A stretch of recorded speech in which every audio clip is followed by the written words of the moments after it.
क्योंकि ठंडी शाम थी। एमा अकेली पहाड़ियों में ट्रैकिंग कर रही थी, लेकिन वह रास्ता भटक गई। सूरज ढलने को था और घना जंगल अजीबोगरीब सन्नाटे से भर गया था। जैसे ही उसने नक्शा निकालने की कोशिश की, उसकी नज़र दूर चमकती हुई रोशनी पर पड़ी।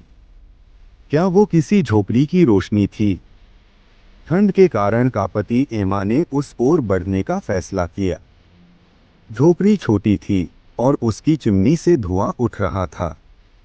राहत की सांस लेते हुए एमा ने दरवाजे पर दस्तक दी। दरवाजा धीरे धीरे खुद ब खुद खुल गया। अंदर गर्माहट थी, आग जल रही थी और मेज पर चाय का एक कप रखा था। लेकिन अंदर कोई नहीं था। कोई है? एमा ने डरते हुए पुकारा। जवाब में सिर्फ सन्नाटा था। ठंड से बचने के लिए उसने झोपड़ी में कदम रखा और दरवाज़ा बंद कर लिया। चाय की गर्मी ने थोड़ी राहत दी, लेकिन तभी उसकी नज़र मेज पर रखी एक डायरी पर पड़ी। उसने उसे खोला। पहली पंक्ति पढ़कर उसका खून ठंडा हो गया। वह आज रात आएगी। उसका दिल तेजी से धड़कने लगा। यह किसने लिखा? उसने अगले पन्ने पर नज़र डाली। वह चाय पिएगी। एमा के हाथ कांपने लगे।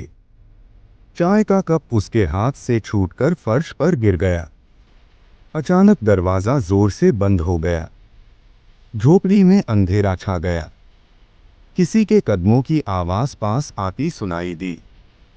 एक गहरी भयावह आवाज़ गूंजी, तुम सही समय पर आई हो। एमा ने मुड़कर देखा। एक आकृति आग की रोशनी में खड़ी थी। उसका चेहरा ढका हुआ था।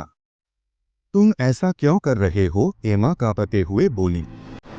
उसने हंसते हुए कहा, तुम्हें यहाँ नहीं आना चाहिए था। और तभी रोशनी बुझ गई। अगली सुबह झोपड़ी खाली थी। वहाँ केवल डायरी पड़ी थी, जिसमें एक नया वाक्य लिखा था, अगला आएगा।